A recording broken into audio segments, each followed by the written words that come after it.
keeping up with our motto, let learning be a joy and teaching a pleasure. Here we are with the remote teaching and learning process to bridge the gap. Happy learning, students. Hello, students. I, Miss Radhika Yadav, teaching at Thakur Vidya Mandir High School and Junior College, once again here with you, dealing with subject history of Standard 7, Chapter 2, India before the times of Shivaji Maharaj, Part 3. So in the previous video we had covered the topic the Kingdom of Vijayanagar, Krishnadev Raya, the Bahamani Kingdom, Mahmud Gawan, Mughal power, Babur and Maharana Pratap. Now further topics we'll see in this video. So here we have Chand Bibi. So who was Chand Bibi? Chand Bibi is the capable daughter of Hussain Nizam Shah of Ahmednagar. She bravely defended the fort. At this time there was an internal strife among the factions of the Sardars in Nizam Shah's kingdom. The Mughals attacked Ahmednagar, the capital of Nizam Shah's kingdom, in 1595 CE. The Mughal army put the fort of Ahmednagar under siege. So this resulted in the murder of Chand Bibi. Later, the Mughals captured the fort of Ahmednagar, but the Mughals could not bring the entire kingdom of Nizam Shahi under their control. Next we have is Rani Durgavati. So Rani Durgavati, born in dynasty Chandel, Rajput, became the queen of Gondwana. When she was married, she was an excellent administrator. The struggle of Gondwana Queen Durgavati against the Mughals is important in medieval history. So Gondwana can broadly be said to comprise two eastern parts of Vidarbha, part of Madhya Pradesh to its north, the western part of today's Chhattisgarh, the northern part of Andhra Pradesh and the western part of Odisha.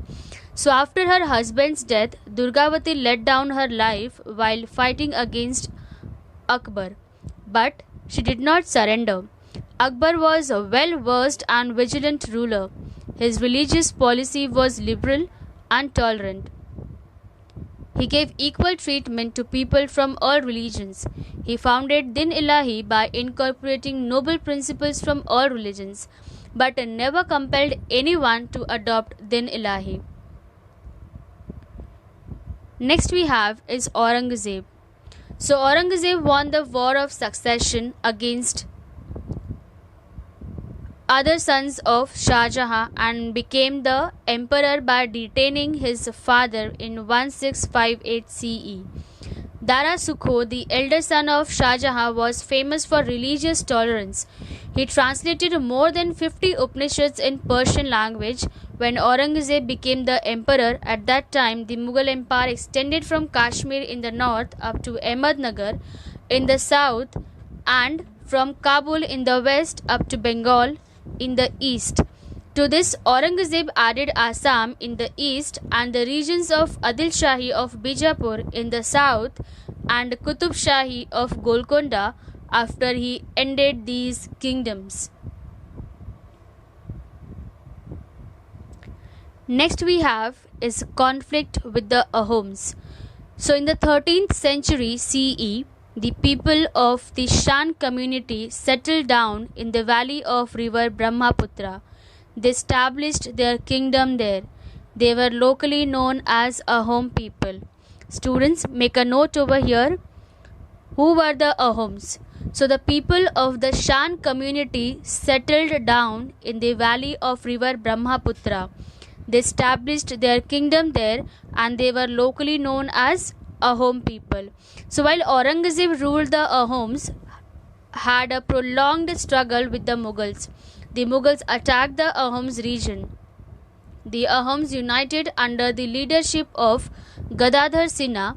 The commander Lachit Borphukan gave an intense battle against the Mughals. The Ahoms used the guerrilla technique in the conflict against the Mughals. Now students, what is guerrilla technique? Guerrilla warfare is a form of irregular warfare in which small groups of combatants such as paramilitary personnel, armed civilians, or irregular use of military tactics to fight a larger and less mobile traditional military, is called guerrilla technique.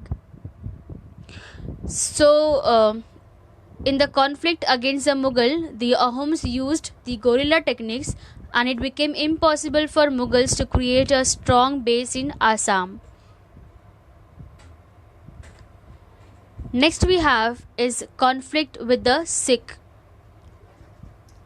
So the ninth Guru of the Sikh, Guru Tej Bahadur, protested strongly against Aurangzeb's policy of religious intolerance. Aurangzeb imprisoned him and beheaded him in 1675 CE.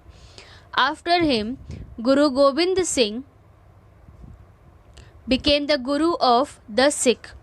So Guru Gobind Singh organized his followers and encouraged their martial spirit. He organized the Sikh youths into a fighting force called the Khalsa Dal. Their headquarters were at Anandapur. Aurangzeb sent his army to fight the Sikh. His army attacked Anandapur. Although the Sikh fought fiercely, they did not succeed.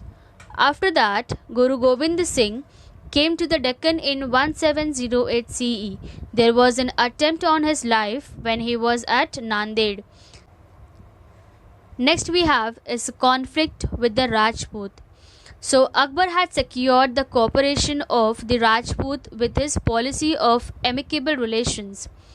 Aurangzeb could not obtain the cooperation of Rajput. After the death of Rana Jaswant Singh of Marwar, Aurangzeb annexed his kingdom to the Mughal Empire.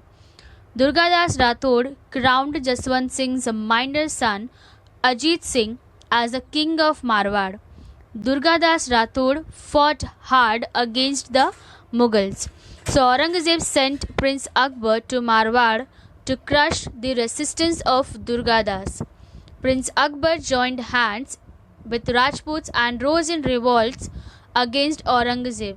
An effort was made to seek help from the Marathas in the Maharashtra.